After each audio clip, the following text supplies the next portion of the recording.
আসসালামাইকুম। আপনারা ঢাকা চাকরি করে কি করবেন? বাড়িতে এসে পড়েন। আমি বাড়িতে এসে পড়ছি। প্রতিদিন 800 টাকা রোজে ধান কাটি, মানে দুই চুক্তি কেট কাটি, তাহলে 1500 টাকা কাটা। মানে এই যে এই কেটটা মানে চুক্তি নিচ্ছি কালকে কাটুম, কেটটা 1500 টাকা কাটা। আমি ঢাকা চাকরি করে কি করুম? এই যে এক কাটা প্যাকেট আছে, 2000 টাকা দিয়ে লইছি।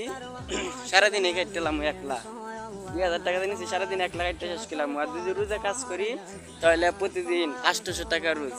আপনার টাকা কয় টাকা বেতনে চাকরি করেন? আপনার বাড়িতে আইসে পারেন, বাড়িতে আইসে আমার সাথে যোগাযোগ করেন, যোগাযোগ করিয়া আমার সাথে ধান কাটেন।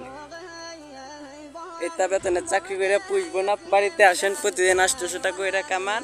আর চুক্তি কেট কাটেন, চুক্তি কেট কাটলে আরো বেশি লাভ, 1500 টাকা কাটা।